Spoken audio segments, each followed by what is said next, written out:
So good evening to each and every one of you. I hope all of you are doing fantastically well. हम आ गए हैं GST के lecture number 24 पर और आज हमें एक बहुत ही प्यारा इंटरेस्टिंग चैप्टर स्टार्ट करना है, input tax credit.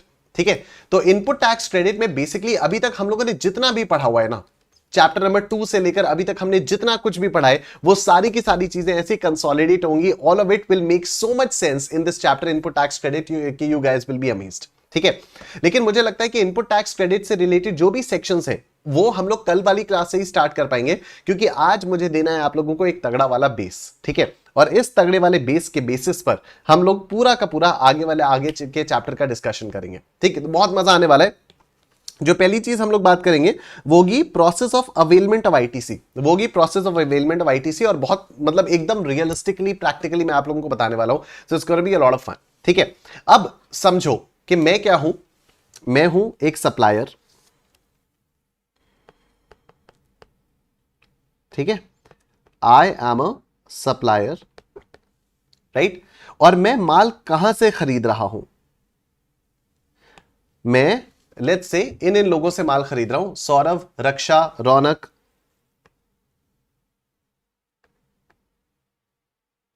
Saurabh, Raksha, Raunak, Ayush,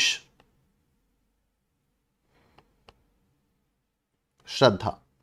ठीक है, मैं इन लोगों से माल खरीद रहा हूं। ठीक है, मैं इन लोगों से माल खरीद रहा हूं। ठीक है, मैं इन लोगों से माल खरीद रहा हूं। अब मैं माल किन किन को बेच रहा हूं, कौन कौन मेरे कस्टमर्स हैं?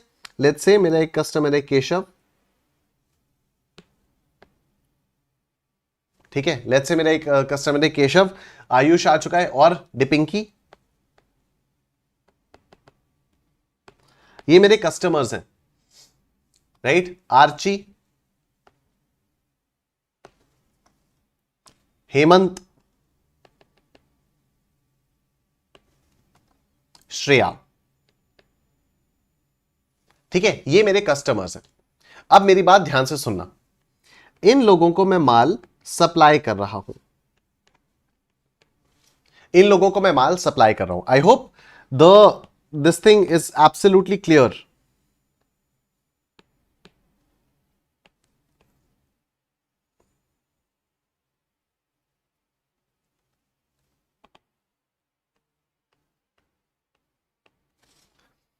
ठीक है, अब मेरी बात जरा बहुत ध्यान से सुनते रहना बहुत ही आराम से ध्यान से मेरी बात सुनना। क्या होता है कि हर सप्लायर को अगले महीने की 20 तारीख तक, सॉरी अगले महीने की 11 तारीख तक एक फॉर्म फिल करना होता है, एक रिटर्न फाइल करना होता है, जिसका नाम होता है GSTR1। बहुत ध्यान से सुनना मेरी बात। ठीक है, मतलब अगर अभी हम सितंबर के, जैसे today is 30th of September 2024, right. अब 30 सितंबर मतलब सितंबर महीने में मैंने जितना भी माल बेचा है, जिसको भी माल बेचा है, वो सारी की सारी डिटेल्स मैं 11 अगस्त तक, सॉरी 11 अक्टूबर तक गवर्नमेंट को बताऊंगा। ठीक है, मैं क्या बोल रहा हूं आपसे? मैं कह रहा हूं कि मैंने पूरे सितंबर महीने में जितनी भी सेल्स की हैं, जितनी भी सप्लाईज की हैं, चाहे वो सप्लाईज गुड्स की हो, चाहे वो सप्लाईज सर्विसेज की हो, ठीक है, मैंने इन द मंथ ऑफ सितंबर 2024 जितनी भी सप्लाईज की हैं, वो सारी की सारी सप्लाईज मुझे गवर्नमेंट को बतानी पड़ेगी, क्योंकि उन्हीं सप्लाईज पर क्या आएगी? मेरी आउटपुट लायबिलिटी आएगी। ठीक है, सपोज मैंने केशव को 100 रुपए का माल बेचा, उस पर 18 रुपए जीएसटी कलेक्ट किया, तो 118 रुपए मैंने केशव को, 118 रुपए का माल मैंने केशव को बेचा, तो ये जो 18 रुपए का जीएसटी मैंने केशव से कलेक्ट किया है, मुझे सरकार के खाते में जमा करना पड़ेगा। तो this will be my output liability, right. Suppose मैंने डिपिंकी को 236 रुपए का माल बेचा है, जिसमें 200 रुपए वैल्यू थी और 36 रुपए का जीएसटी था। तो अब ये जो 36 रुपीज मैंने डिपिंकी से कलेक्ट किया इन द मंथ ऑफ सितंबर, वो मुझे सरकार को पे करना होगा। तो मैं 11 अक्टूबर को क्या करूंगा? 11 अक्टूबर को मैं एक रिटर्न फाइल करूंगा, जिस रिटर्न का नाम होगा GSTR1।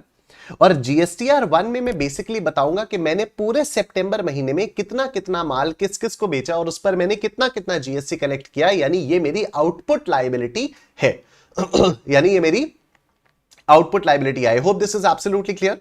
मैं बताऊंगा मैंने केशव को कितना माल बेचा, मैंने डिपिंकी को कितने रुपए का माल बेचा, मैंने आर्ची को कितने रुपए का माल बेचा, हेमंत को कितने का बेचा, श्रेया को कितने का बेचा, और इन लोगों से मैंने कितना कितना जीएसटी कलेक्ट किया। ये जो मैं इन लोगों को बेच के जीएसटी कलेक्ट कर रहा हूं, क्या ये जीएसटी मेरी जेब में जा रहा है? बिल्कुल भी नहीं। ये जीएसटी कहां जा रहा है? ये जीएसटी जाएगा सरकार की जेब में, मुझे सरकार को पे करना होगा। तो इसलिए मैं इसको बोलूंगा आउटपुट लायबिलिटी की, ये मेरी क्या है? ये मेरी आउटपुट लायबिलिटी है। तो इसे मैं सरकार के कानों तक कैसे पहुंचाता हूं? मैं हर महीने जितनी भी मैंने सेल्स की है उसके अगले महीने की 11 तारीख तक एक रिटर्न फाइल करता हूं, जिस रिटर्न का नाम होता है GSTR1।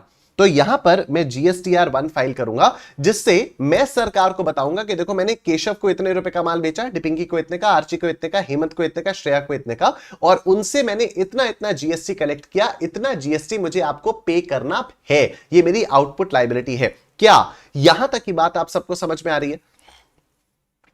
जल्दी बताओ, क्या यहां तक की बात आप सब लोगों को समझ में आ रही है? फटाफट से बताओ मुझे, क्या यहां तक की बात आप सबको समझ में आ रही है? Clear? Absolutely clear. Shreya, Raunak, Saurabh, Aditya, Prachi, Jinal, Himani, Bina, Pooja, Ayushi, Ansh. ठीक है, अब सुनना, अब देखो आगे। ये लोग मेरे सप्लायर्स हैं, ये लोग मेरे सप्लायर्स हैं। ठीक है, मैं खुद इन लोगों का सप्लायर हूं। मैं जब इनसे माल खरीदूंगा तो इनको जीएसटी पे करूंगा, उस जीएसटी का मुझे क्रेडिट लेना होगा। यस, जो भी मैं खरीदता हूं उस पर जो भी मैं जीएसटी पे करता हूं, उस जीएसटी का मुझे क्रेडिट लेना होता है, राइट? अब देखो क्या बात होती है, ये GSTR1, जैसे मैं सप्लायर हूं इन लोगों का, तो मैं GSTR1 फाइल कर रहा हूं। ठीक उसी तरह से सौरभ, रक्षा, रौनक, आयुष और श्रद्धा ये मेरे सप्लायर्स हैं, तो ये भी तो 11 अक्टूबर तक GSTR1 फाइल करेंगे। यस,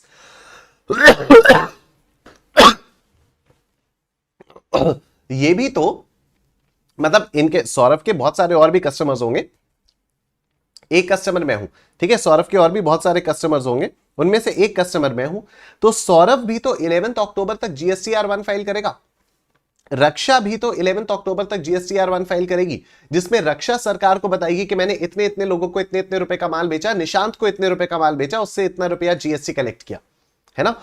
रौनक भी तो अगले महीने की 11 तारीख को यानी 11 अक्टूबर तक GSTR1 फाइल करेगा, आयुष भी GSTR1 फाइल करेगा और श्रद्धा भी GSTR1 फाइल करेगी। अब सुनना मजेदार बात, जैसे ही सौरभ, रक्षा, रौनक, आयुष और श्रद्धा अपना GSTR1 फाइल करेंगे, वैसे ही मेरे पास दो फॉर्म्स में ये डिटेल्स रिफ्लेक्ट होने लगेंगी, GSTR2A और GSTR2B।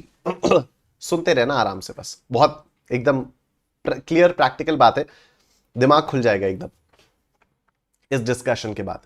ठीक है, जैसे ही सौरभ ने अपना GSTR1 फाइल किया, सौरभ ने सपोज मुझे माल बेचा था 100 रुपए का। ठीक है, सौरभ ने सपोज मुझे 100 रुपए का माल बेचा था, 100 रुपए के माल पर सौरभ ने 18 रुपए का जीएसटी मुझसे कलेक्ट किया होगा। अब सौरभ ने क्या किया, अपना GSTR1 फाइल किया। जैसे ही सौरभ अपना GSTR1 फाइल करके सरकार को बताएगा कि मैंने निशांत को 100 रुपए का माल बेचा और उससे 18 रुपए जीएसटी कलेक्ट किया, उसी समय मेरे पास GSTR2A में भी ये चीज रिफ्लेक्ट हो जाएगी कि देखो सौरभ से तुम्हारे पास 18 रुपए का क्रेडिट है, और यही चीज GSTR2B में भी रिफ्लेक्ट होने लग जाएगी कि देखो सौरभ से तुम्हारे पास 18 रुपए का क्रेडिट पड़ा हुआ है। मुझे क्रेडिट तभी मिलेगा अगर ये लोग अपना GSTR1 फाइल करेंगे। याद करो, जीएसटी की पहली क्लास में जो मैंने आपको एग्जांपल दिया था कि क्रेडिट कैसे मिलेगा, क्रेडिट तो भाई तभी मिलेगा ना अगर सरकार के पास आपकी जेब से निकला हुआ पैसा आ चुका है। तो अगर सरकार के पास आपकी जेब से निकला हुआ पैसा आ चुका है, या सरकार को पता ही चल रहा है कि हां तुम्हारी जेब से पैसा निकल चुका है, तभी तो सरकार आपको क्रेडिट देगी, अदरवाइज सरकार आपको क्रेडिट कैसे देगी? हमने यही बात की थी जीएसटी की पहली क्लास में, जब हम लोगों ने बात की थी, तो यही वाली हम लोगों ने बात की थी कि जैसे हमने क्या किया था, अगर मेरे पास हो तो मैं आपको दिखाऊं।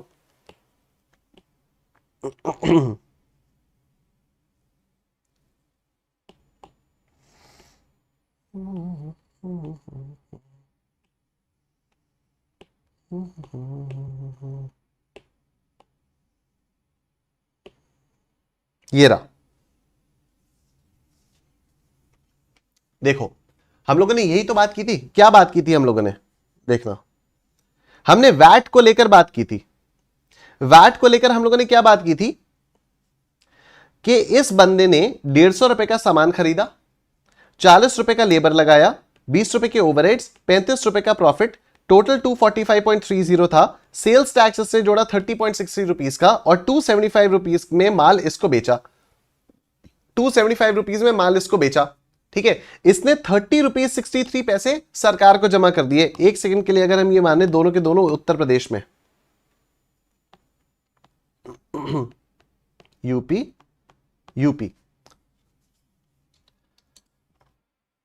ठीक है, हमने ये बात की थी। और फिर मैंने क्या बोला था कि भाई तेरे को 30 रुपए 63 पैसे का क्रेडिट मिल जाएगा, तेरे को 30 रुपए 63 पैसे का क्रेडिट मिल जाएगा।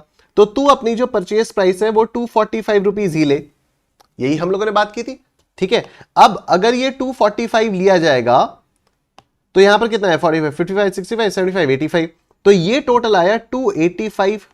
और इस पर कितना टैक्स लगेगा 285 का 12.5% ये आएगा 35.63, ये आएगा 35.63, तो प्लस 285 दिस इज 320.63, 320.63। अब मैंने आपको क्या बताया था, जब मैंने आपको ये वाली चीज पढ़ाई थी तो मैंने आपको क्या बताया था कि जब बी 35.63 रुपीज लेकर उत्तर प्रदेश गवर्नमेंट के पास जाएगा तो उत्तर प्रदेश गवर्नमेंट कहेगी कि भाई आपका 30 रुपीज 63 पैसा ऑलरेडी मेरे पास है, क्योंकि जब आपने ए से सामान खरीदा था तो ए ने आपकी जेब से लिया हुआ पैसा मुझे दे दिया है, तो आपको सिर्फ 5 रुपए ही देने की जरूरत है, आपको सिर्फ 5 रुपए ही देने की जरूरत है, इसके अलावा आपको कुछ और देने की जरूरत नहीं है। क्या यह बात आपको याद आ रही है? क्या यह बात आपको याद आ रही है कि सरकार आपको क्रेडिट तभी तो देगी ना अगर आपकी जेब से निकला हुआ पैसा सरकार के पास ऑलरेडी है, अदरवाइज आपको सरकार क्रेडिट क्यों देगी? क्या यह बात याद आ रही है आप सब लोगों को? क्या यह बात याद आ रही है? आदित्य नेमा बिल्कुल, श्रेया सिंह यस, पूजा, सौरभ, करिश्मा, श्रद्धा, हेमंत, स्नेहा, अक्षय, अंश, वेरी नाइस। अब सुनो मेरी बात, इसको करते हैं बंद। मैंने आपको क्या बताया कि हर सप्लायर जितना भी महीने भर में सप्लाई करता है, अगले महीने की 11 तारीख तक उसको एक फॉर्म फाइल करना होता है, रिटर्न फाइल करना होता है, जिस रिटर्न का नाम होता है GSTR1। GSTR1 में वो अपनी पिछले पूरे महीने की सेल्स की डिटेल्स बताता है कि मैंने इतने लोगों को इतना इतना माल बेचा, उनसे मैंने इतना इतना जीएसटी कलेक्ट किया। जैसे ही कोई भी सप्लायर अपना GSTR1 फाइल करता है, रेसिपिएंट के GSTR2A और 2B में ये फिगर्स रिफ्लेक्ट होने लगती हैं। आई नो एक डाउट आ रहा होगा कि सर ये 2A और 2B में फर्क क्या है? Why two forms for the same thing? जैसे मैं बार बार बोल रहा हूं कि GSTR 2A और 2B में रिफ्लेक्ट होने लगती है, तो यू मस्ट बी वंडरिंग कि why two forms for the same thing? फिर मैंने बोला कि जैसे ही सौरभ, रक्षा, रौनक, आयुष और श्रद्धा अपना GSTR1 फाइल करेंगे, बताएंगे कि उसमें हमने निशांत को इतने रुपए का माल बेचा, उससे इतना जीएसटी कलेक्ट किया, तो निशांत के GSTR 2A और 2B में वो फिगर्स रिफ्लेक्ट होने लग जाएंगी, वो फिगर्स रिफ्लेक्ट होने लग जाएंगी। अब मैं नंबर्स लेकर चलता हूं, ठीक है। सपोज मैंने जब अपना GSTR1 फाइल किया, ये हूं मैं। सपोज जब मैंने अपना GSTR1 फाइल किया तो मेरी टोटल आउटपुट लायबिलिटी कितनी निकल कर आई? मेरी टोटल आउटपुट लायबिलिटी मेरी निकल के I let's say 1 lakh rupees. Let's say 1 lakh rupees मतलब मैंने जब माल बेचा, मैंने 1 लाख रुपए का माल बेचा, ठीक है। मैंने इन लोगों से माल खरीदा, मैंने 1 लाख रुपए का माल नहीं बेचा, जितने का भी माल बेचा उस पर जो भी मेरी आउटपुट लायबिलिटी है वो 1 लाख रुपए की है। दिस इज 1 लाख रुपीस का जीएसटी मुझे अभी सरकार को पे करना है, ठीक है। आई होप ये बात समझ में आ रही है। मैंने केशव, डिपिंकी, आर्ची, हेमंत और श्रेया को माल बेचा और माल बेचने पर उनसे जीएसटी कलेक्ट किया, और जो भी जीएसटी मैंने कलेक्ट किया वो टोटल जीएसटी मैंने 1 लाख रुपीस का कलेक्ट किया। मतलब मैं सरकार को बता रहा हूं GSTR1 फाइल करके कि I am suppose to pay you 1 lakh rupees as GST. 1 lakh rupees of GST is my output liability, ठीक है। 1 lakh rupees of GST is my output liability. Now listen to me very carefully.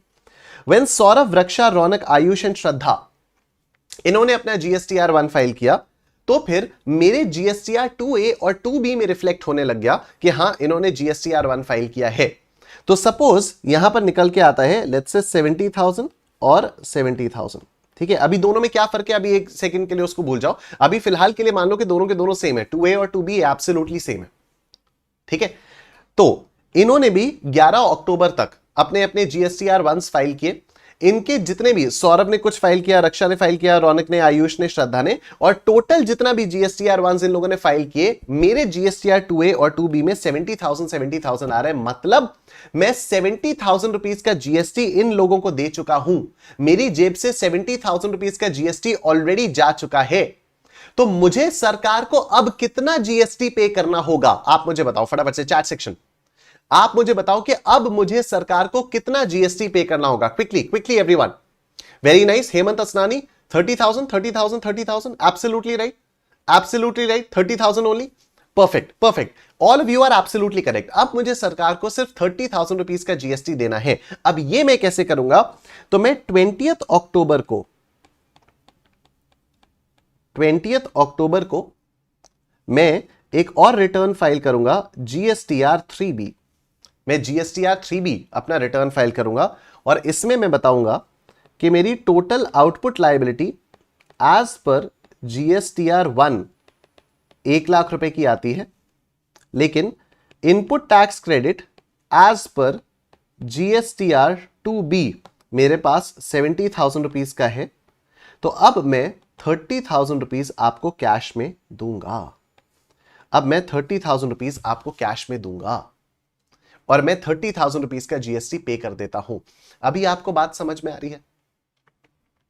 मुझे GST का credit तभी मिलेगा जब मेरा supplier GSTR 1 file करेगा। अगर मेरा सप्लायर जीएसटीआर 1 नहीं फाइल करेगा तो मेरे जीएसटीआर 2A और 2B में ये वाली फिगर रिफ्लेक्ट नहीं होगी। अगर ये फिगर रिफ्लेक्ट नहीं होगी तो मैं उसका क्रेडिट नहीं ले पाऊंगा। क्या ये बात सबको समझ में आ रही है?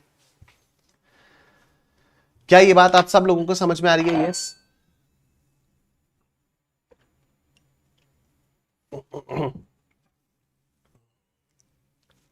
बहुत बढ़िया, ठीक है। श्रेया कह रही है सर 2A का 70,000 सेटल नहीं करेंगे। अभी आ रहा हूं मैं उस पर, ठीक है। अभी तो मैंने आपको डिफरेंस बताया नहीं 2A और 2B का। अभी फिलहाल ये मानो आप कि 2A और 2B में सेम अमाउंट दो बार रिफ्लेक्ट हो रहा है, ठीक है। इट्स नॉट कि 2A का 70 अलग है और 2B का 70 अलग है। इट्स नॉट लाइक दैट, ठीक है। अभी मैं आ रहा हूं उस पर, अभी मैं आऊंगा। इतनी बात समझ में आ रही है सबको? ठीक है, इतनी बात समझ में आ रही है? Now what is the difference between 2A and 2B? What is the difference between 2A and 2B? एक सिंपल एग्जांपल से समझाता हूं आपको। मैंने आपको बताया जीएसटीआर 1 कब तक फाइल करना होता है? 11 अक्टूबर तक फाइल करना होता है, ठीक है। सपोज सौरभ ने अपना जीएसटीआर 1 11 अक्टूबर तक फाइल कर दिया, ठीक है। अब इसने बताया कि निशांत सर से मैंने कितना जीएसटी कलेक्ट किया, मैंने लेट्स से 10,000 रुपीज का जीएसटी कलेक्ट किया, ये सौरभ ने बताया। और सौरभ ने अपना जीएसटीआर 1 एकदम टाइमली फाइल कर दिया, 11 अक्टूबर तक फाइल कर दिया। तो ये जो 10,000 है ये मेरे जीएसटीआर 2A में भी आएगा और ये मेरे जीएसटीआर 2B में भी आएगा, ठीक है। सपोज रक्षा ने कहा कि मैंने 20,000 रुपीज का जीएसटी निशांत सर से कलेक्ट किया था और रक्षा ने भी अपना जीएसटीआर 1 एकदम टाइमली फाइल कर दिया।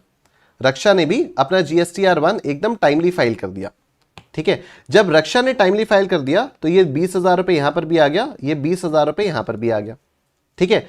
लेट्स से रौनक ने कहा कि मैंने 5,000 रुपए निशांत सर से लिया था, रौनक ने भी अपना जीएसटीआर 1 टाइमली फाइल कर दिया, तो रौनक का 5,000 रुपए इधर भी आ गया, 5,000 रुपए इधर भी आ गया, ठीक है। लेट्स से आयुष ने कहा कि मैंने 15,000 रुपए निशांत सर से कलेक्ट किया था सॉरी 15 नहीं, 10 करते हैं इसको, या 12,000 कर देते हैं, 12,000। लेट्स से आयुष कहता है कि मैंने 12,000 रुपए निशांत सर से कलेक्ट किया, लेकिन आयुष ने अपना जीएसटीआर 1 पता है कब फाइल किया? आयुष ने अपना जीएसटीआर 1 फाइल किया 12 अक्टूबर को। आयुष ने अपना जीएसटीआर 1 फाइल किया 12 अक्टूबर को। डेडलाइन क्या थी? डेडलाइन थी 11 अक्टूबर की, लेकिन आयुष ने जीएसटीआर 1 कब फाइल किया? आयुष ने जीएसटीआर 1 फाइल किया 12 अक्टूबर को। अब इसका इंप्लीकेशन पता है क्या होगा? ये जो 12,000 है ये मेरे जीएसटीआर 2A में तो आएगा, 2B में नहीं आएगा। ये मेरे जीएसटीआर 2A में आएगा पर 2B में नहीं आएगा, ठीक है। श्रद्धा ने सपोज बताया कि कितना हो गया ये 20 25 35 35 और 12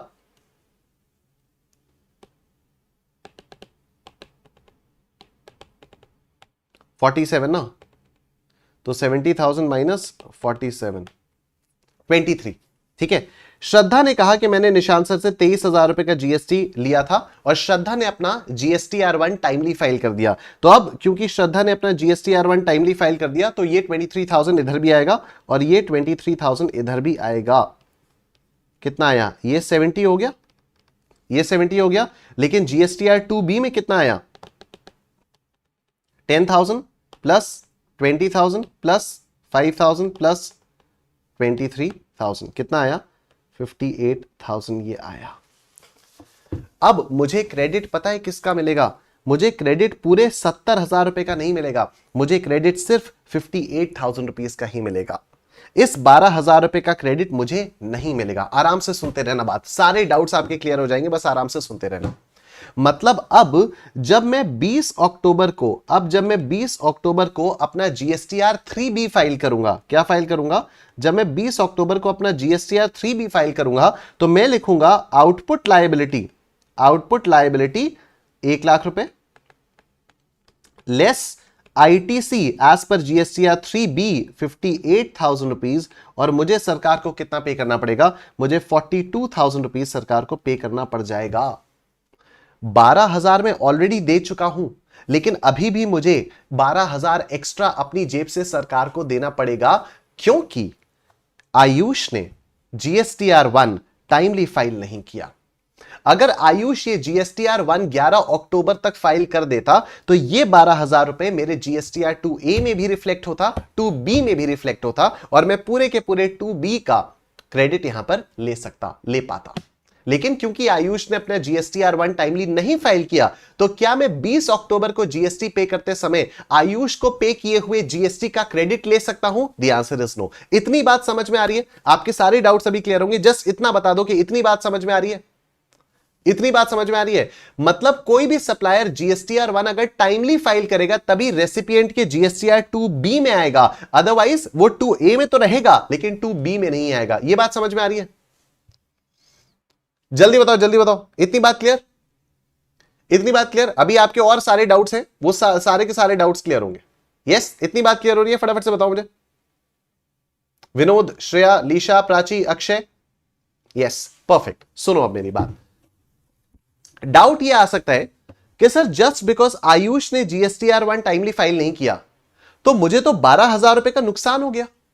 तो द आंसर इज नहीं, नुकसान नहीं हुआ, नुकसान नहीं हुआ। इस 12,000 रुपए का क्रेडिट आपको मिलेगा। कब मिलेगा? अगले महीने मिलेगा। ठीक है, इस 12,000 रुपए का क्रेडिट आपको अगले महीने मिलेगा। जब आप 20 नवंबर को अपना GSTR3B फाइल करोगे, जब आप 20 नवंबर को अपना GSTR3B फाइल करोगे ना, तब आपको इस 12,000 रुपए का क्रेडिट आराम से मिल जाएगा। ठीक है, तो GSTR1 अगर सप्लायर टाइमली फाइल नहीं करता है तो GSTR2A में तो रिफ्लेक्ट हो जाता है, पर 2B में रिफ्लेक्ट नहीं होता। और हमें क्रेडिट कहां से मिलेगा? क्रेडिट हमें 2B से मिलता है। 2A जो है वो रियल टाइम अपडेट होता है। ठीक है, ये वाला स्टेटमेंट हम लोग बार बार पढ़ते रहेंगे कि GSTR2A जो है वो रियल टाइम में अपडेट होता रहता है। जैसे जैसे मेरे किसी भी सप्लायर ने GSTR1 फाइल किया, मेरे 2A में रिफ्लेक्ट होने लग जाएगा। ठीक है, लेकिन अभी हमें देखना होगा कि अगर 11 अक्टूबर तक फाइल कर दिया तो वो 2A और 2B दोनों में रिफ्लेक्ट होगा, लेकिन अगर 11 अक्टूबर के बाद फाइल किया तो वो सिर्फ 2A में रिफ्लेक्ट होगा, फिर वो अगले महीने के 2B में रिफ्लेक्ट होगा। तो मुझे उसका क्रेडिट मिलेगा। ऐसा नहीं है मुझे क्रेडिट मिलेगा ही नहीं मिलेगा, मुझे क्रेडिट जरूर मिलेगा, लेकिन मुझे 20 नवंबर को जो जीएसटी पे करूंगा तब मुझे इसका क्रेडिट मिलेगा। अभी आपको डिफरेंस समझ में आ रहा है? अभी आपको डिफरेंस समझ में आ रहा है GSTR2A और 2B का? अभी आपको डिफरेंस समझ में आ रहा है GSTR2A और 2B का? ठीक है, तो GSTR2A में और 2B में दोनों में ही क्या आता है? वो रिफ्लेक्ट होता है जो जीएसटी आपने अपने सप्लायर्स को पे किया। जब आपके सप्लायर्स GSTR1 फाइल करेंगे, तो अगर आपके सप्लायर ने GSTR1 ही फाइल नहीं किया तो सरकार को पता ही नहीं चला कि आपने उस सप्लायर से माल खरीदा है, तो आपको कोई क्रेडिट नहीं मिलेगा। ठीक है, आपको क्रेडिट तभी मिलेगा अगर आपके सप्लायर ने GSTR1 फाइल किया। अगर GSTR1 टाइमली फाइल किया, उसी महीने क्रेडिट मिल जाएगा। अगर GSTR1 टाइमली फाइल नहीं किया तो उस महीने क्रेडिट नहीं मिलेगा, अगले महीने क्रेडिट मिल जाएगा। क्या यहां तक की बात आप सबको समझ में आ रही है? फटाफट से बताओ, क्या यहां तक की बात आप सबको समझ में आ रही है? यस, एक बार मैं फटाफट से रिपीट कर रहा हूं। तीन चीजें हम लोगों ने पढ़ी अभी, तीन चीजें हम लोगों ने पढ़ी। GSTR 1, GSTR 2A, GSTR 2B, GSTR 3B। ठीक है, GSTR 1 11th of the next month तक फाइल करना होता है। 11th of the next month, अगले महीने की 11 तारीख तक फाइल करना होता है, जिसमें आपको अपनी सारी की सारी आउटपुट लायबिलिटीज के बारे में बताना होता है, आउटपुट सेल्स के बारे में बताना होता है। GSTR 2A और 2B क्या है? जब आपका सप्लायर GSTR 1 फाइल करके बताता है सरकार को कि उसने कितना माल बेचा और आपको कितना माल बेचा, तो फिर आपने जितना भी GST उसको पे किया होता है वो आपके GSTR 2A और GSTR 2B में रिफ्लेक्ट हो रहा होता है। अगर आपके सप्लायर ने GSTR 1 टाइमली फाइल किया, यानी 11 अक्टूबर से पहले पहले फाइल कर दिया, तो वो आपके 2A और 2B में दोनों में रिफ्लेक्ट होगा। लेकिन अगर टाइमली फाइल नहीं किया तो वो सिर्फ 2A में रिफ्लेक्ट होगा, वो 2B में रिफ्लेक्ट नहीं होगा।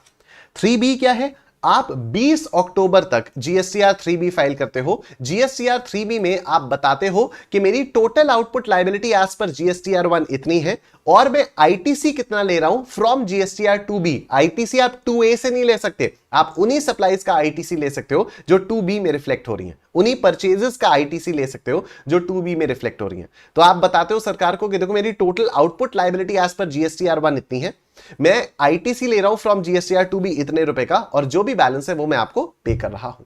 ठीक है, GSTR 1 अगर कोई सप्लायर लेट फाइल करता है तो आपके GSTR 2A में उसी समय रिफ्लेक्ट हो जाएगा जैसे उसने GSTR 1 फाइल किया, लेकिन 2B में फिर अगले महीने रिफ्लेक्ट होगा, और अगले महीने जब आप GSTR 3B पे करोगे, GSTR 3B फाइल करोगे, तब जाकर आप उसका क्रेडिट ले पाओगे। क्रेडिट का नुकसान नहीं होगा, लेकिन हाँ बस डेफर हो जाएगा। क्रेडिट का नुकसान नहीं होगा, बस क्रेडिट डेफर हो जाएगा।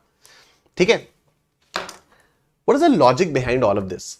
The logic behind all of this is to curtail the theft. कई सारे लोग पता है क्या करते हैं, और आज भी अनफॉर्चुनेटली ऐसे बहुत सारे लोग करते हैं, स्पेशली जैसे आप लोगों को तो जीएसटी का क्लेम लेना नहीं है, आप लोगों को जीएसटी का क्रेडिट तो लेना नहीं है। आप क्या हो? आप कंज्यूमर हो, आप अल्टीमेट कंज्यूमर हो, तो जो एंड कंज्यूमर होता है उसी को जीएसटी बेयर करना होता है। तो कई सारे लोग, अब इसको हम लोग बोलते हैं B2C सप्लाईज। दो टाइप की सप्लाईज होती हैं, B2B सप्लाईज और B2C सप्लाईज। ठीक है, जो B2B सप्लाई है वो क्या हो गया? एक सिंपल एग्जांपल हो गया CA निशांत कुमार टू अड्डा 24/7। ठीक है, B2B सप्लाई का मतलब हो गया CA निशांत कुमार टू अड्डा 24/7। मैं भी जीएसटी में रजिस्टर्ड हूं, अड्डा 24/7 भी जीएसटी में रजिस्टर्ड है। मैं जितना जीएसटी अड्डा 24/7 से चार्ज करता हूं, अड्डा 24/7 उस जीएसटी का क्रेडिट लेता है। ठीक है, सपोज मैं अड्डा 24/7 से 1 लाख रुपए की सैलरी चार्ज करता हूं हर महीने, तो मैं 1 लाख रुपीस प्लस 18% जीएसटी यानी 18,000 रुपए में अड्डा 24/7 से जीएसटी लूंगा। अब अगर मैंने अपना GSTR 1 फाइल नहीं किया तो क्या अड्डा 24/7 18,000 रुपए का क्रेडिट ले पाएगा? फटाफट से चैट बॉक्स में बताओ। अगर मैंने GSTR 1 फाइल ही नहीं किया तो क्या अड्डा 24/7 ने जितना 18,000 रुपए का जीएसटी मुझे दिया है, क्या अड्डा 24/7 उस 18,000 रुपए जीएसटी का क्रेडिट ले पाएगा? यस और नो? नहीं ले पाएगा, बिल्कुल भी नहीं ले पाएगा। तो अब अगले महीने से क्या अड्डा 24/7 मुझे जीएसटी पे करेगा? अगले महीने से क्या अड्डा 24/7 मुझे जीएसटी पे करेगा? मुझे निकाल देगा कि मेरे को तेरे से कॉन्ट्रैक्ट करना ही नहीं है। तू पैसे ले लेता है, तू सरकार को जीएसटी पे नहीं करता है, मेरा नुकसान हो जाता है, मुझे अपनी जेब से देना पड़ता है, तो अड्डा 24/7 मेरे से डील ही नहीं करेगा। सीधी सी बात है। दिस इज द पर्पस कि गवर्नमेंट ने क्यों इस तरह से ये पूरा का पूरा सिस्टम बनाया हुआ है। ठीक है, दिस इज द रीजन कि गवर्नमेंट ने ये वाला सिस्टम क्यों बनाया हुआ है। सप्लायर और रेसिपिएंट दोनों ही चेक पे है। अगर सप्लायर ने गलती की तो रेसिपिएंट भी सफर करेगा, रेसिपिएंट सफर करेगा तो आगे से उस सप्लायर को काम ही नहीं देगा। अगर धीरे धीरे ऐसे करते करते सभी सप्लायर्स को काम मिलना बंद हो जाएगा तो क्या कोई सप्लायर अपना काम कर पाएगा? कर ही नहीं पाएगा। धीरे धीरे सभी सप्लायर्स, सभी रेसिपिएंट्स को पता चलेगा ये वाला सप्लायर तो फ्रॉड है, जीएसटी टाइम पे फाइल ही नहीं करता है, जीएसटी टाइम पे फाइल नहीं करता है तो हमें उसका क्रेडिट नहीं मिलता है। 1 महीने झेल लिया जाएगा, उससे ज्यादा तो नहीं झेला जाएगा, इसीलिए ये वाला सिस्टम बनाया गया है। लेकिन फिर भी कई सारे लोग पता है क्या बदतमीजी करते हैं। जैसे B2C, what is B2C? An example of B2C is अड्डा 24/7 टू यू गाइस। अड्डा 24/7 टू यू गाइस। अड्डा 24/7 इज रजिस्टर्ड अंडर जीएसटी, तो ये बिजनेस हो गया। You guys are not registered under GST. अगर आप जीएसटी में रजिस्टर्ड होते भी तो भी आपको इसका क्रेडिट कहां मिलने वाला था, क्योंकि आपकी आगे की सप्लाईज तो निल है। अब अगर अड्डा 24/7 चाहे तो ऐसा कर सकता है कि सेल्स कम दिखा दे या प्राइस को मैनिपुलेट कर दे या कुछ भी कर दे, और ऐसा बहुत सारे लोग करते हैं। B2C सप्लाईज में बहुत सारे लोग इस तरह से करते हैं अभी भी कि वो सरकार को जीएसटी पे ही नहीं करते। आपको कुछ दिखा देंगे और बाद में अपनी इनवॉइस में कुछ ना कुछ तो चेंज कर देंगे, डिपार्टमेंट को दिखाने के लिए एक अलग इनवॉइस बना देंगे, अरे इस पे तो जीएसटी नहीं लगता, ये वो कुछ ना कुछ करके वो जीएसटी पे ही नहीं करेंगे। कंज्यूमर से जीएसटी ले लिया, जीएसटी अपनी जेब में, सरकार को जीएसटी पे नहीं किया। ठीक है, ऐसा कई सारे लोग करते हैं। ठीक है, बहुत बड़े बड़े टाइप के लोग भी इस टाइप की हरकतें करते हैं। अनफॉर्चुनेट है, कोई बात नहीं, धीरे धीरे वो भी सुधर जाएगा। ठीक है, तो जीएसटी में क्रेडिट लेने का मैकेनिज्म आपको पूरा समझ में आया कायदे से? यस, जल्दी बताओ, जल्दी बताओ। जीएसटी का क्रेडिट लेने का पूरा मैकेनिज्म आप लोगों को समझ में आया? यस, बहुत बढ़िया, शानदार। अब आओ आगे चलते हैं। ये तो हो गया, ये मैंने आपको रिटर्न्स के बारे में बताया। अब मैं आपको तीन और चीजें बताने जा रहा हूं। पूरा का पूरा मैकेनिज्म हो जाएगा, उसके बाद फिर हम लोग कल कंटिन्यू करेंगे। ठीक है, तीन लेजर्स होते हैं। एक होता है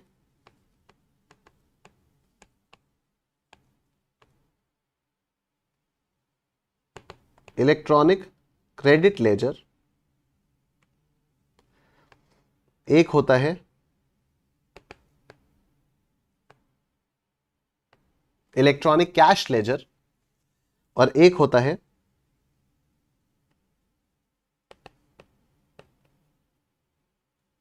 इलेक्ट्रॉनिक लायबिलिटी रजिस्टर। ठीक है, एक होता है इलेक्ट्रॉनिक क्रेडिट लेजर, एक होता है इलेक्ट्रॉनिक कैश लेजर, और एक होता है इलेक्ट्रॉनिक लायबिलिटी रजिस्टर। ठीक है, what is the purpose of electronic credit laser? ठीक, अब सुनना मेरी बात बहुत ध्यान से। मुझे एक बात बताओ, लोग क्या करते हैं, आइडियली क्या नहीं करते वो अलग बात है। आइडियली क्या होना चाहिए लॉ के हिसाब से, और एथिकली क्या होना चाहिए आपके मन साफ होने के हिसाब से, आप मुझे उतना बताना। ठीक, आप मतलब एथिकली क्या होना चाहिए आप मुझे उतना बताना, प्रैक्टिकली क्या हो रहा है वो जाने देना। सपोज मैं जीएसटी में रजिस्टर्ड हूं, मैंने एक एसी खरीदा अपने ऑफिस के लिए। क्या एसी पर मैं जो भी जीएसटी दूंगा मुझे उसका क्रेडिट मिलेगा, हां या ना? एसी मैंने खरीदा अपने ऑफिस के लिए, क्या मुझे उसका क्रेडिट मिलेगा, हां या ना?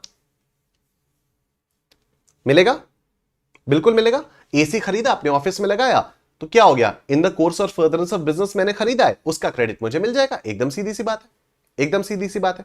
ठीक है, लेकिन अगर मैं एसी खरीद रहा हूं अपने बेडरूम के लिए, तो क्या आइडियली एथिकली मुझे उसका क्रेडिट लेना चाहिए, हां या ना? अगर मैं एसी खरीद रहा हूं अपने घर के लिए, बेडरूम के लिए, that is not in the course और फर्दरेंस ऑफ बिजनेस, मैंने बस एसी खरीदा, अपने ऑफिस में नहीं लगा रहा हूं, अपने घर पे लगा रहा हूं, तो क्या मुझे उसके लिए जीएसटी का क्रेडिट मिलेगा? लेना चाहिए, नहीं लेना चाहिए? ठीक है, आइडियली मुझे नहीं लेना चाहिए, पर्सनल यूज है। वेरी गुड लीशा, आपने बिल्कुल ठीक कहा। ठीक है, लेकिन जब मैं किसी दुकान पर जाके एसी खरीद रहा हूं, तो क्या दुकानदार मुझसे यह पूछता है कि इसको पर्सनल यूज के लिए खरीदोगे या फिर ऑफिशियल यूज के लिए खरीदोगे? नहीं, दुकानदार थोड़ी मुझसे ये पूछ रहा है। दुकानदार ने क्या पूछा, आपको कौन सा एसी चाहिए, आपकी कैपेसिटी क्या है, कितना बड़ा कमरा है, उसके हिसाब से आपको बेस्ट एसी उसने रेकमेंड किया और उसको आपने एसी दे दिया। दुकानदार को इससे कोई फर्क नहीं पड़ता कि आप इस एसी को अपने घर में यूज करोगे या आप उसको अपने ऑफिस में यूज करोगे, करेक्ट? दुकानदार को इससे कोई फर्क नहीं पड़ता।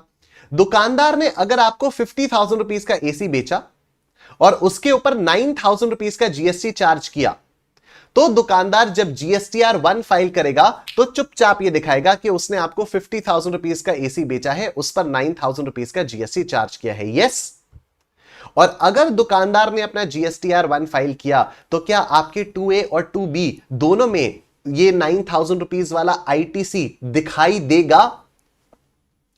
अज्यूमिंग कि दुकानदार ने अपना जीएसटीआर 1 टाइमली फाइल किया। अगर दुकानदार ने अपना जीएसटीआर 1 टाइमली फाइल किया, तो आपके जीएसटीआर 2A और 2B दोनों में ये 9,000 रुपीज का जीएसटी का आईटीसी दिखाई दे रहा होगा।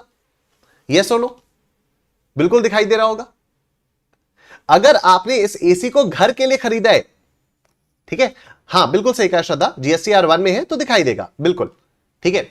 अगर आपने इसको अपने घर के लिए खरीदा हुआ है तो क्या आपको आइडियली जीएसटी लेना चाहिए? The answer is no, the answer is absolutely not. आपको जीएसटी इस पर नहीं लेना चाहिए, ठीक है। देखो प्रैक्टिकली क्या होता है, प्रैक्टिकली लोग ले लेते हैं, कहते हैं अरे हम दिखा देंगे ना ऑफिस के लिए खरीदा है, छोटा मोटी चीज इस टाइप की करते रहते हैं। अभी हम लोग उस पर बात नहीं करेंगे। अगर अभी हम लोग उस पर बात करने लग जाएंगे ना तो हमें वो भी समझ में नहीं आएगा जो लॉ है, और मैं आपको रीजन भी बताऊंगा कि ऐसा क्यों नहीं करना चाहिए, लेकिन उसके बारे में हम लोग बाद में बात करेंगे। 1 मिनट के लिए अपने खुराफाती दिमाग को साइड में रखना होगा, ठीक है। और हम लोग जो शुरुआत से बात करते आ रहे हैं कि मन साफ होना चाहिए, 11th 12th के अकाउंट्स एकदम क्लियर होनी चाहिए, तो टैक्स आपको बहुत अच्छे से समझ में आएगा। अगर मन में अभी से ही खुराफात आ जाएगी ना तो फिर समझ में ही नहीं आ पाएगा कि लॉ क्या है, राइट। और फिर एग्जाम, अभी तो फिलहाल हमें एग्जाम देना है ना, अभी एग्जामिनर आपका क्लाइंट है। जब आगे चलकर आप जीएसटी की प्रैक्टिस वगैरह करोगे तो जो सामने से क्लाइंट आएगा उसको उठपटांग एडवाइस दे देना, अभी मत दो, ठीक है। अभी अपने दिमाग से ही हटा दो, तब भी अगर नहीं दोगे तो बेहतर होगा, ठीक। तो लोग क्या करेंगे, जीएसटीआर 1 में एसी रिफ्लेक्ट हो रहा है, मैं क्या करूंगा, मेरा मन साफ है, मैं अपना जीएसटीआर 2A और 2B देखूंगा, उसमें मुझे पता चल जाएगा यार ये 9,000 रुपए का आईटीसी दिखाई दे रहा है, पर ये वाला एसी तो मैंने अपने घर के लिए खरीदा था, ये एसी मैंने अपने ऑफिस के लिए तो नहीं खरीदा था। अगर ये एसी मैंने अपने ऑफिस के लिए नहीं खरीदा था तो क्या मुझे इसका आईटीसी लेना चाहिए? The answer is absolutely not, बिल्कुल भी मुझे इसका आईटीसी नहीं लेना चाहिए। मैं आपको ये सारी चीजें इसलिए बता रहा हूं क्योंकि जीएसटीआर 2B में तो वो सारी चीजें रिफ्लेक्ट होंगी जिस पे आपके सप्लायर्स ने जीएसटीआर 1 फाइल किया हुआ है। अब उनमें से कौन सा आईटीसी लेना है, कौन सा आईटीसी नहीं लेना है, वो चॉइस कंप्लीटली आपके हाथ में आती है, ठीक है। वो चॉइस कंप्लीटली आपके हाथ में आती है and this is so practical. मैं आपको सीरियसली बताऊं, एवरी मंथ जो मेरे चार्टर्ड अकाउंटेंट हैं, जो मेरा पूरा जीएसटी वगैरह का काम करते हैं, इनकम टैक्स के रिटर्न्स वगैरह फाइल करते हैं, वो मेरे बेसिकली चाचा की ही फर्म है, उनके ऑफिस से जीएसटीआर 2B वो लोग मुझे भेजते हैं एवरी मंथ 12 या 13 तारीख को, क्योंकि 11 तारीख तक सारे के सारे सप्लायर्स जीएसटीआर 1 फाइल कर चुके होते हैं। जब 11 तारीख तक सारे के सारे सप्लायर्स जीएसटीआर 1 फाइल कर चुके होते हैं तो जो मेरे चाचा के यहां से जो जीएसटी की उनकी टीम है वो 12 या 13 तारीख को, क्योंकि तब तक मेरा जीएसटीआर 2B अपडेट हो चुका होता है, तो वो मुझे जीएसटीआर 2B भेजते हैं और मुझसे पूछते हैं कि सर अब आप बताइए कौन सा जीएसटी लेना है, कौन सा जीएसटी नहीं लेना है, किसका क्रेडिट लेना है और किसका क्रेडिट नहीं लेना है, ठीक है। इससे 2 फायदे होते हैं। एक तो क्या होता है, कई बार क्या होता है, मैंने कुछ चीजें खरीदी हुई है और मैं बहुत आस लगा के बैठा हुआ होता हूं कि यार मुझे इसका जीएसटी का क्रेडिट लेना है, पर पता लगता है कि उस वाले सप्लायर ने जीएसटीआर 1 टाइमली फाइल ही नहीं किया, तो मेरे 2B में वो रिफ्लेक्ट ही नहीं हो रहा। तो मैं उस पर एक दिमाग रखता हूं, उस पर एक नजर रखता हूं कि अगले महीने उसका क्रेडिट मुझे मिल जाए। अगर अगले महीने भी उसका क्रेडिट नहीं मिलेगा तो मैं सप्लायर से बात करूंगा कि भाई क्या बदतमीजी है यार, जीएसटीआर 1 फाइल करो तो, ठीक है। ये बात है। Anyway, so the point is कि जीएसटीआर 2B में वो सब कुछ रिफ्लेक्ट हो जाएगा जो मेरे सप्लायर्स ने अपने जीएसटीआर 1 में फाइल किया हुआ है। तो अब मुझे चूज करना पड़ेगा कि मुझे कौन सा क्रेडिट लेना है, मुझे कौन सा क्रेडिट नहीं लेना है। जैसे ही मैं जीएसटीआर 2B में वो उन चीजों को सेलेक्ट करता रहूंगा कि हाँ इसका क्रेडिट लेना है, इसका क्रेडिट लेना है, इसका क्रेडिट लेना है, इसका क्रेडिट लेना है, वो सारी चीजें इलेक्ट्रॉनिक क्रेडिट लेजर में ऑटोमेटिकली रिफ्लेक्ट होने लग जाएंगी।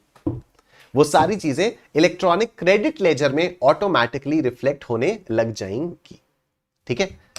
फिर से मेरा सप्लायर, मेरे सारे के सारे सप्लायर जीएसटीआर 1 फाइल करेंगे, उनमें से जितना वो सारा का सारा मेरे जीएसटीआर 2B में रिफ्लेक्ट हो रहा होगा, लेकिन वो सारा जीएसटीआर 2B में जितना भी आईटीसी रिफ्लेक्ट हो रहा है वो सब का क्रेडिट लेने के लिए मैं एलिजिबल हूं या नहीं, वो एक अलग बात है। तो जिसका क्रेडिट मुझे लेना होगा मैं उस पर टिक लगाऊंगा, उसको मैं सेलेक्ट करूंगा, हाँ इसका लेना है, इसका लेना है, इसका लेना है, इसका लेना है। जैसे जैसे मैं उनके क्रेडिट्स को सेलेक्ट करता रहूंगा मेरा electronic credit laser automatically credit होता रहेगा। क्या ये बात समझ में आ रही है? मेरा इलेक्ट्रॉनिक क्रेडिट लेजर ऑटोमेटिकली यहां पर क्रेडिट होता रहेगा, मतलब वो अमाउंट्स यहां पर इलेक्ट्रॉनिक क्रेडिट लेजर में रिफ्लेक्ट होता रहेगा। क्या ये बात समझ में आ रही है?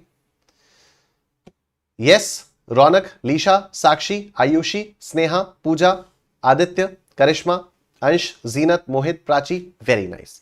अब सपोज 70,000 का जीएसटीआर 2B में 70,000 आ रहा था, ठीक है। मैंने जो मेरा जीएसटीआर 2B है इसमें लेट्स से 70,000 रुपीज आ रहा था, ठीक है। लेट्स से यहां पर ये 12,000 रुपए आ गया। अब मान लो ऐसा होता है कि ये 5,000 रुपीज इन एलिजिबल है, ये 5,000 रुपीज इन एलिजिबल है। अच्छा, क्या आपको याद है कि सप्लाई वाले चैप्टर के समय मैंने आपको बताया था कि मोटर कार अगर मैं खरीदता हूं, इवन दो वो मैं बिजनेस पर्पस के लिए खरीदता हूं, लेकिन फिर भी वो सेक्शन 17(5) के अंदर ब्लॉक्ड है, उसका क्रेडिट मुझे नहीं मिलता। मैंने बताया था, क्या आपको याद है ये वाली बात? सप्लाई वाले चैप्टर में जब मैंने बताया था परमानेंट ट्रांसफर और disposal of business assets on which ITC has been claimed, तब मैंने ये वाला एग्जांपल लिया था कि देखो मोटर कार अगर आप खरीदते हो तो मोटर कार पर जो भी आप जीएसटी पे करते हो उसका आपको क्रेडिट नहीं मिलता क्योंकि वो ब्लॉक्ड है। तो जब आप उसको परमानेंटली ट्रांसफर करोगे तो फिर उसको सप्लाई नहीं माना जाएगा क्योंकि आपने उस पर आईटीसी लिया ही नहीं है। क्यों नहीं लिया है? क्योंकि वो आईटीसी इन एलिजिबल है। लेकिन वो आईटीसी 2B में तो रिफ्लेक्ट होगा, वो आईटीसी 2B में रिफ्लेक्ट होगा क्योंकि जहां से आपने मोटर कार खरीदी है उस बेचारे को क्या पता कि आप किस पर्पस के लिए यूज कर रहे हो सकता है आप गाड़ी आगे बेचने के लिए खरीद रहे हो, तो आगे बेचने के लिए खरीदोगे तो उसका क्रेडिट मिल जाएगा। तो जहां से भी आप गाड़ी खरीद रहे हो उसको क्या पता कि आपने किस पर्पस के लिए गाड़ी खरीदी है, तो वो अपना जीएसटीआर1 फाइल करेगा। जब वो अपना जीएसटीआर1 फाइल करेगा तो मेरे जीएसटीआर2B में गाड़ी पर पे किया हुआ जीएसटी दिखाई देगा। Now it's my responsibility to not claim its credit, क्योंकि अगर मैंने उसका क्रेडिट ले लिया, अब सुनना ध्यान से, आगे चलकर जीएसटी वालों ने अगर कभी केस किया, भाई जीएसटी वाले अगर पकड़ते हैं तो जी तोड़कर तोड़ते हैं। जीएसटी डिपार्टमेंट अगर आपको पकड़ लेता है, जीएसटी के डिपार्टमेंट का अगर केस लगता है, एक बार को इनकम टैक्स का केस उतना ज्यादा खतरनाक नहीं होता है, लेकिन जीएसटी डिपार्टमेंट का अगर केस लगता है भाई वो तोड़ता है, गंदा तोड़ता है। और जीएसटी डिपार्टमेंट के केसेस पता है कब लगते हैं? इमीडिएटली नहीं लगेगा कि अगले ही महीने केस लग गया, क्योंकि इतना सारा है और इतने सारे चोर बैठे हैं हमारे देश में, इतने सारे चोर बैठे हैं हमारे देश में, मैं जनता की बात कर रहा हूं, इतनी सारी चोर जनता बैठी है हमारे देश में, फालतू के क्रेडिट्स लेती है, झूठी सेल्स दिखाती है, सेल्स कम दिखाती है, जीएसटी पे नहीं करती है। तो इतना सारा देखने के लिए है डिपार्टमेंट्स के पास कि जो केस लगता है वो 2 या 3 साल के बाद लगता है। आपको पता है 2017 से जीएसटी आया हुआ है और अभी केसेस लग रहे हैं कि आपने 2017, 18, 19, 20 में अपनी सेल्स छुपाई है, आपने 2018, 19, 20, 21, 22 में अपनी सेल्स को मैनिपुलेट किया है। अब आप सोचो 2020 में अगर कोई सेल्स मैनिपुलेट की हुई है, मान लो एक सिंपल सा एग्जांपल, 1000 रुपए की सेल्स की जगह मैंने सपोज 900 रुपए की सेल दिखाई है, तो मैंने 100 रुपए की सेल कम दिखाई है, इस 100 रुपए पर मैंने जीएसटी कम पे किया है। अब 4 साल पुरानी बात हो चुकी है, तो 4 साल का इंटरेस्ट, 4 साल की पेनल्टी, 4 साल की फीस और ये जीएसटी का अमाउंट मुझे सब देना है। मतलब अगर आपने 100 रुपए की सेल्स छुपा ली ना कि मुझे यार इस पर 18 रुपए का जीएसटी ना पे करना पड़े, आप मान के चलो जब केस लगेगा तो आपको 80-90 रुपए तक पे करना पड़ सकता है, आराम से, बहुत आराम से। इतना खतरनाक है जीएसटी का डिपार्टमेंट, इतने खतरनाक है जीएसटी के कंप्लायंसेस। ठीक है, तो जो मैंने आपसे बोला था ना कि 1 सेकंड के लिए मन की चोरी को साथ में रखो, साइड में रखो और मन साफ रखो, और मैंने ये भी बोला था कि आगे चलकर आपका क्लाइंट भी आएगा तो उसको गलत एडवाइस बिल्कुल मत देना, उसको बिल्कुल मत देना कि हां कोई बात नहीं झूठा जीएसटी का क्रेडिट ले लो। आपको नहीं पता आगे चलकर डिपार्टमेंट किस चीज में फंसाएगा, और जब फंसाएगा तो लंबा फंसाएगा भाई, बहुत लंबा फंसाता है वो। ठीक है, और ये मैं क्यों बता पा रहा हूं, ये मैं इसीलिए बता पा रहा हूं क्योंकि मेरा एक दोस्त है, उत्कर्ष सिंघल उसका नाम है, इस किताब में आपको उसके नाम का मेंशन मिलेगा। उसकी वाइफ है पल्लवी, वो भी मेरी बहुत अच्छी दोस्त है। ये दोनों लोग इनकम टैक्स और जीएसटी की प्रैक्टिस करते हैं। इनफैक्ट जो मेरा दोस्त है उत्कर्ष, वो ना सिर्फ चार्टर्ड अकाउंटेंट है बल्कि वो एडवोकेट भी है, और वो जीएसटी के लिटिगेशन वाले केसेस को हैंडल करता है। एक बार, अब मैं आपको एक और कहानी बताता हूं। मेरी और मेरी वाइफ की शादी हुई थी 30 नवंबर 2019 को। ठीक है, उत्कर्ष और पल्लवी की शादी हुई थी 1 दिसंबर 2021 को। तो क्योंकि उत्कर्ष और मैं बचपन के दोस्त हैं, एकदम बचपन के दोस्त हैं, फैमिली फ्रेंड्स टाइप के, और हमारी जो मैरिज एनिवर्सरीज हैं वो एक दिन ऊपर नीचे होती हैं, तो हम यूजुअली अपनी एनिवर्सरीज पर एक ट्रिप प्लान करते हैं। एनिवर्सरी सेलिब्रेशन के हम लोग एक ट्रिप प्लान करते हैं। आपको पता है लास्ट ईयर हम लोग इमेजिका थीम पार्क गए थे, और जिस दिन हम पहुंचे 30 नवंबर को हम लोग पहुंचे, और बात हो रही थी कि हाँ ठीक है, होटल में हम लोगों ने चेक इन वगैरह कर लिया, और ये था कि अभी शाम को हम लोग घूमने जाएंगे। भाई वो बंदा लैपटॉप के सामने कुछ तो काम कर रहा था। ठीक है, मैंने उससे पूछा कि क्या कर रहा है, अभी छुट्टी वुट्टी पे आए? कहता है कि अच्छा ठीक है, फिर मैं ना वापस आके काम कर लूंगा, अभी इसको रख देता हूं और हम लोग चलते हैं बाहर और घूम घाम के वापस आते हैं। मैंने उससे कहा 1 सेकंड तो एक बात बता मुझे, ये जो भी तू काम कर रहा है इसकी डेडलाइन कब है, कब तक तेरे को ये रिपोर्ट देनी है, क्या है? तो बोला 30 नवंबर। मैंने कहा 30 नवंबर तो आज ही है? बोला हाँ। मैंने कहा तो अगर अभी हम लोग बाहर जाएंगे, घूमेंगे, तो ना तो तेरा मन घूमने में लगेगा, तेरा मन काम में लगा रहेगा, ना तेरा काम होगा, तो भाई तू काम कर लेना। मतलब हम चारों लोग यहां पर साथ में आए, चिल कर रहे हैं, कोई दिक्कत वाली बात नहीं है, होटल में बैठे हुए हम लोग, ठीक है, नीचे से कुछ ना कुछ खाना वाना मंगाएंगे, खाएंगे पिएंगे, ऐश करेंगे, तू अपने काम पर ध्यान दे। तो 1 घंटा 2 घंटा 3 घंटा कितने घंटे लग जाएंगे तेरी रिपोर्ट में, तू रिपोर्ट अपनी फाइनल कर, ठीक है, उसके बाद चलेंगे हम घूमने। भाई उसने रिपोर्ट फाइनल की और उसने मुझे दिखाया कि वो रिपोर्ट में क्या था। ये बात मैं आपको पिछले साल की बता रहा हूं, 2023 की बात बता रहा हूं। केस पता है कब का खुला हुआ था? 2019 का। 2019 का केस पता है क्या खुला हुआ था?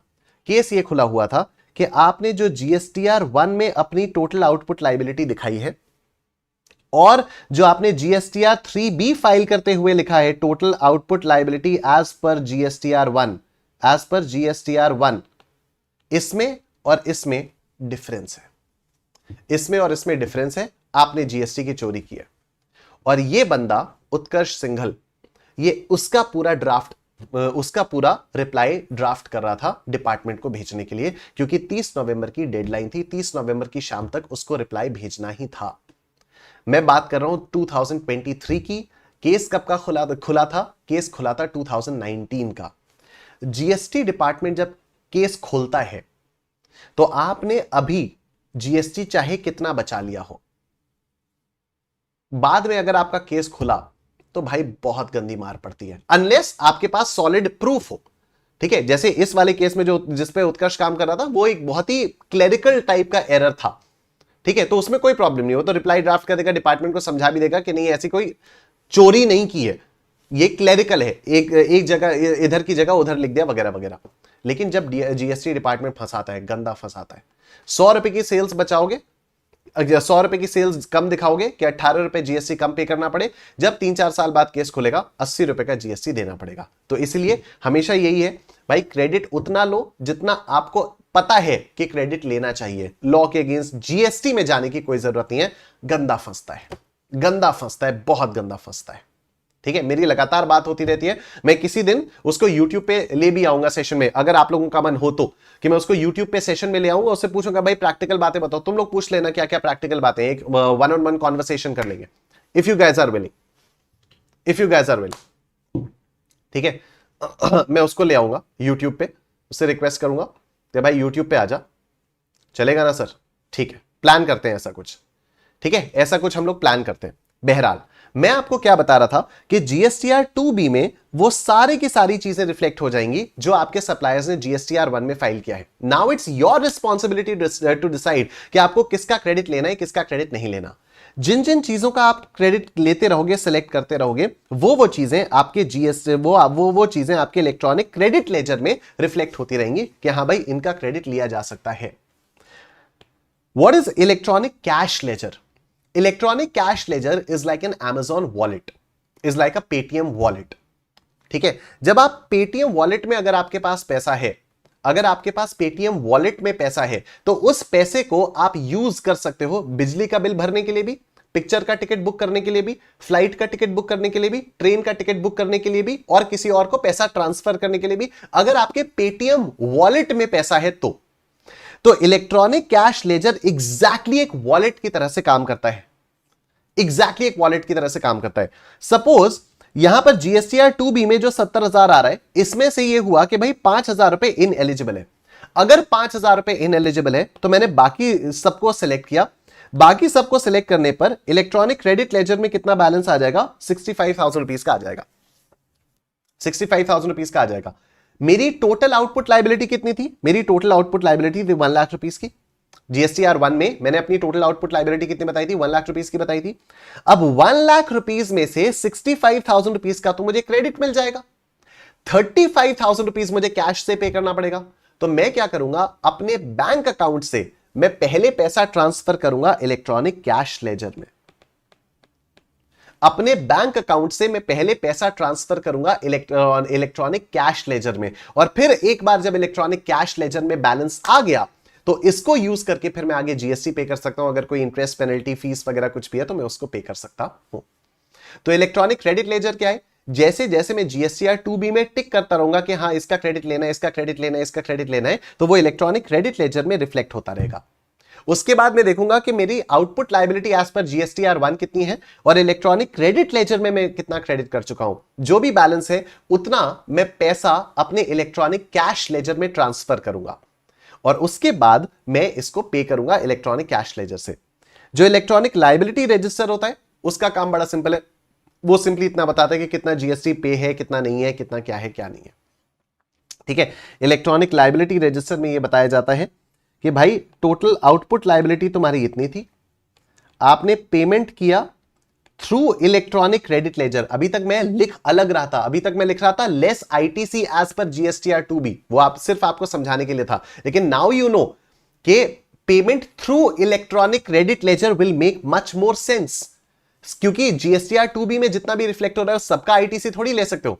तो payment made through electronic credit laser 1 lakh रुपए का ये आया, इसमें से आप करोगे payment through electronic credit laser कितना 65,000 का, और payment through electronic cash ledger, electronic cash ledger से कितने का पेमेंट 35,000 रुपीज का। ये आप जीएसटीआर 3B में फाइल करते हो, ये आप जीएसटीआर 3B में फाइल करते हो।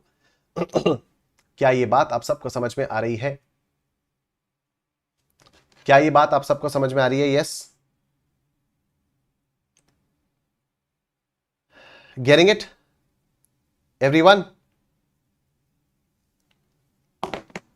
फील आ रही है कि हां भाई जीएसटी में कुछ मतलब everything is making sense now? Yes, ये जितनी भी चीजें मैंने आपको समझाई हैं वो सब मैंने यहां पर आपको लिख कर दी हुई हैं। ये देखो, process of availment of ITC. Let's set up some base before getting into the details of this chapter. We know that we can claim the ITC of GST that we pay on our purchases inward supplies. ठीक है, ये कहीं आपको इस तरह की language में मिलेगा ही नहीं क्योंकि पूरा का पूरा प्योरली मैंने लिखा हुआ है। Let's see how this happens practically. There are 4 forms that we need to know about: GSTR 1, GSTR 2A, GSTR 2B, and GSTR 3B. GSTR 1. Every month, the supplier is required to file a return in the form GSTR 1, in which he furnishes the details of outward supplies effected by him in the previous month. For example, the details of all outward supplies made in the month of June 2023 will be furnished in GSTR 1, which will be filed in July 2023. Clear? There's obviously a time limit up to which GSTR 1 should be filed. The time limit is 11th of the next month. Therefore, the GSTR 1 containing the details of outward supplies of June 2023 is to be filed till 11th July 2023. Done? GSTR 2A देखो. As soon as a supplier files GSTR 1, these details start getting reflected in the form GSTR 2A of the recipient. ठीक है, जैसे जैसे GSTR 1 file होता रहेगा, GSTR 2A में ये चीजें रिफ्लेक्ट होने लग जाएंगी. This indicates that the recipient can claim the ITC of the GST paid to the supplier for these purchases. इसका मतलब क्या है कि जो सप्लायर है वो इन पर, जो रेसिपिएंट है सॉरी, वो इस पर जो भी जीएसटी पे किया है इसका क्रेडिट ले सकता है. GSTR 2B. If the supplier files his GSTR 1 within the prescribed time, that is by 11th of the next month, the details will get reflected in form GSTR 2B of the recipient. अगर उसने timely file किया तो 2B में भी reflect होगा. This means that the recipient can now claim the ITC of GST paid to the supplier for these purchases. Note, अब देखो, in GSTR 2A, the details are reflected even if the supplier files his GSTR 1 after 11th of the next month. मतलब 11 तारीख के बाद, time के बाद भी file किया तब भी GSTR 2A में तो रिफ्लेक्ट होगा.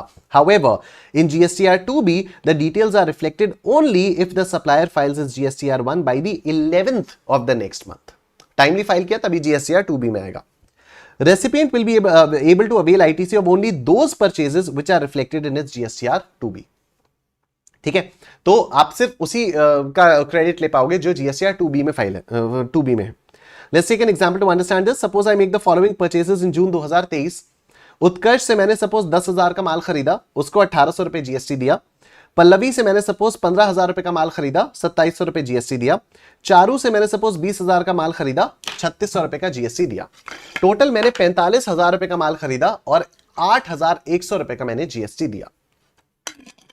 ठीक, अब देखो, now Utkarsh, Pallavi and Charu are my suppliers. ये मेरे सप्लायर्स हो गए क्योंकि मैंने इनसे माल खरीदा. Suppose Utkarsh and Pallavi file there GSTR 1 on 10th जुलाई 2023, मतलब इन्होंने टाइमली फाइल कर दिया. And Charu files her GSTR 1 on 12 जुलाई 2023. चारू ने 12 जुलाई को किया, एक दिन लेट किया. Now the entire amount of 8,100, ये पूरा का पूरा 8,100 मेरे जीएसटीआर 2A में तो आ जाएगा, will be reflected in my GSTR 2A, but only the amount of 1800 plus 2700 यानी 4500 will be reflected in my GSTR 2B। क्यों? उत्कर्ष और पल्लवी ने टाइमली फाइल किया, तो 1800 और 2700 ये मेरे जीएसटीआर 2B में भी रिफ्लेक्ट होगा, ये 2A में भी रिफ्लेक्ट होगा, 2B में भी रिफ्लेक्ट होगा, लेकिन चारू वाला जो 3600 है ये 2B में रिफ्लेक्ट नहीं होगा। ठीक है, this is because Utkarsh and Pallavi filed their GSTR 1 on time. In the month of July 2023, I'll be able to avail the credit of only 4,500. Since Charu didn't file her GSTR 1 on time, I won't be able to claim the credit of 3,600 rupees in the month of July. However, I will be able to claim the credit of this 3,600 rupees in the month of August 2023. अगले महीने में इसका भी credit ले पाऊंगा। Therefore, the major difference between GSTR 2A and 2B is that GSTR 2A is updated in real time, while GSTR 2B reflects only those purchases for which the recipient is eligible to claim the ITC. क्या यहां तक की बात सबको समझ में आ रही है?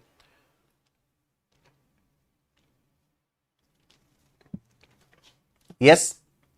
अब देखो 3B क्या है? This is a monthly return that every registered person is required to file.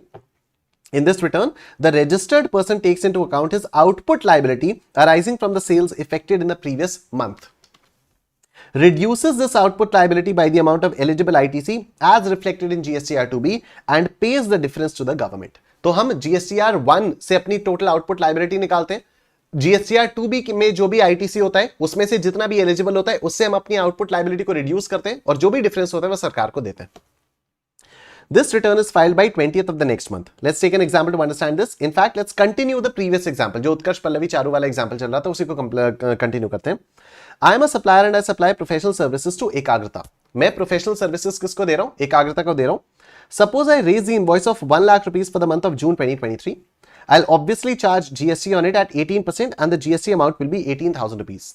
ठीक है, तो मैंने जून 2023 में एकाग्रता को 1 लाख रुपए का बिल रेज किया और एकाग्रता से मैंने 18,000 रुपए का जीएसटी भी कलेक्ट किया।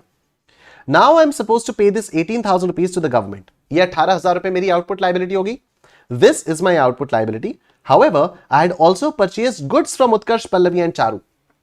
मैंने उत्कर्ष पल्लवी और चारू से सामान भी तो खरीदा था। Since Utkarsh and Pallavi filed their GSTR 1 on time, 4,500 rupees is getting reflected in my GSTR 2B. उत्कर्ष और पल्लवी ने GSTR 1 टाइमली फाइल किया था, तो 4,500 रुपीज मेरे GSTR 2B में रिफ्लेक्ट हो रहे हैं। क्या मुझे उसका क्रेडिट मिलेगा? Yes, मिलेगा। And I can avail its credit. Now I'll subtract this 4,500 rupees from my output liability of 18,000 rupees and will pay only 13,500 rupees to the government. So when I'll file my GSTR 3B on 20th July 2023, I'll also make the payment of 13,500 rupees to the government. GSTR 3B file करते समय मैं ये 13,500 रुपए का भी GST सरकार को पे कर दूंगा। ठीक, ये तो हो गया क्रेडिट वगैरह कैसे अवेल किया जाता है वो। अब process of payment of tax, जो मैंने कैश लेजर, क्रेडिट लेजर और लाइबिलिटी रजिस्टर बताया। There are 3 electronic ledgers that every registered person gets on his GST portal. जब आप GST में रजिस्टर होते हो तो GST पोर्टल के लिए आपको लॉगिन आईडी पासवर्ड मिलता है। वहीं उसी पोर्टल पर आपके पास ये 3 लेजर्स होते हैं, कैश लेजर, क्रेडिट लेजर और लाइबिलिटी रजिस्टर। देखो, your GSTR 2B will show the details of all your purchases if your suppliers have filed their GSTR 1s timely. मेरे GSTR 2B में तो वो सारी की सारी परचेजेस दिखाई देंगी अगर मेरे सप्लायर्स ने GSTR 1 टाइमली फाइल किया है तो, right? We'll see later in this chapter that for some specified purchases we cannot claim the ITC for various reasons. ठीक है, 2 रीजंस मैंने आपको बताए। या तो पर्सनल चीज के लिए आपने कुछ खरीदा, उसका आईटीसी आप नहीं ले सकते, या जैसे मोटर कार वगैरह लिया हो जो ब्लॉक्ड है, जहां पर आईटीसी ब्लॉक्ड है, तो उसका भी आईटीसी आप नहीं ले सकते। Therefore, you'll have to identify those purchases of yours on which you can claim the ITC. आपको अपनी उन परचेजेस को आइडेंटिफाई करना पड़ेगा जिन पर आप आईटीसी ले सकते हो। मैं Amazon से टॉफियां मंगाता हूं यार, और क्योंकि मैं Amazon में बिजनेस की तरह से रजिस्टर्ड हूं, तो Amazon उसकी भी टैक्स इनवॉइसेस देता है। तो जो टॉफी वाले सप्लायर्स अपना GSTR 1 फाइल करते हैं, उसका भी क्रेडिट मुझे दिखाई देता है। ठीक है, लेकिन ऑब्वियसली मैं उसका क्रेडिट नहीं लेता हूं। Once you arrive at your eligible credit, you'll subtract it from the output liability, which will give you the amount that you're required to pay from your bank. However, you cannot make the payment directly from your bank. You'll first have to deposit this amount in electronic cash ledger. So electronic cash ledger is like a digital wallet like Amazon Pay, Paytm wallet, Airtel wallet, etc. on the GST portal. Now, when you'll file your GSTR 3B, you'll mention your output tax liability, then you'll mention the amount of input tax credit that you're availing, and then you'll mention the amount that you're paying through electronic cash ledger. ठीक है, तो आपको output tax liability mention करनी पड़ेगी, ये सारी चीजें आपको मेंशन करनी पड़ेगी, कितने का क्रेडिट आप ले रहे हो और फिर आप कितना इलेक्ट्रॉनिक कैश लेजर से पे कर रहे हो ये. As soon as you mention the amount of ITC in your GSTR 3B, electronic credit ledger automatically gets credited with that amount. ठीक है, तो जैसे ही आप GSTR 3B फाइल करते समय बताओगे कि मैं इतना इलेक्ट्रॉनिक क्रेडिट लेजर से ले रहा हूं, इलेक्ट्रॉनिक क्रेडिट लेजर उतने से ऑटोमेटिकली क्रेडिट हो जाएगा. Till the time you make the actual payment, this balance would be visible in the electronic credit ledger. As soon as you make the payment, the amount of ITC that you've availed will be deposited in the electronic credit ledger and the balance would be nil. So, electronic credit ledger basically shows the amount of available ITC that you can utilize for making the payment of your output liability. To sum up, the electronic credit ledger shows the amount of ITC available which you can utilize for payment of your output tax liability, and you deposit cash for the balance output liability to your electronic cash ledger from where you make the payment to the government. Electronic liability register is simply like a reconciliation sheet which shows what our total output liability was, how much of it was paid through ITC and how much of it was paid through cash. Continuing the earlier example, I know that I can claim the credit of the purchases that I made from Utkarsh and Pallavi as they were reflecting in my GSTR 2B. Assuming that both of these purchases are eligible for claiming credit, I can avail the credit of 4,500 rupees. This means that I'll have to pay the balance 13,500 rupees from my bank. So, I'll first transfer this 13,500 rupees from my bank to my electronic cash ledger. After that, while filing GSTR 3B, I'll mention my total output liability as 18,000 rupees. मैं पूरा 18,000 रुपए mention करूंगा. I will enter the amount of 4,500 rupees in the ITC column. मैं ITC के column में 4,500 rupees mention करूंगा, and I'll enter the amount of 13,500 rupees to be paid in cash. As soon as I'll fill 4,500 rupees in the ITC column in GSTR 3B, my electronic credit ledger would get credited by 4,500 rupees, indicating that this is the amount of ITC that I can utilize for my payment. Then, as soon as I make the balance payment and file GSTR 3B, my electronic credit ledger will get debited by 4,500 rupees and the balance would be zero. My electronic liability register would simply show that my total output liability was 18,000 rupees. Out of this, 4,500 rupees was paid by utilizing the balance of electronic credit ledger, and the remaining 13,500 rupees was paid by utilizing the balance of electronic cash ledger. क्या ये बात आप सबको समझ में आ रही है? बोलो stand forever, बोलो stand forever. क्या ये बात आप सबको समझ में आ रही है? यस, बहुत बढ़िया. Thank you so much. बहुत बढ़िया नोट्स हैं सर आपके. Thank you Hemant. परफेक्टली ये बात समझ में आ गई. चलो थैंक यू. अब कल मिलते हैं शाम को 4 बजे, कल मिलते हैं दोपहर को 2:30 बजे. इसमें अगर आपका कोई भी डाउट है, आप एक बार इसको फिर से गो थ्रू करना, ये वाली वीडियो फिर से देखना, आपको सारी की सारी चीजें एकदम क्लियर हो जाएंगी. ठीक है, तो और बाकी यहाँ पर नोट्स भी अगर आप लोग दोबारा पढ़ोगे तो आपको सब एकदम क्लियर हो जाएगा. नोट्स वगैरह सब कुछ अपलोडेड है गूगल ड्राइव पे.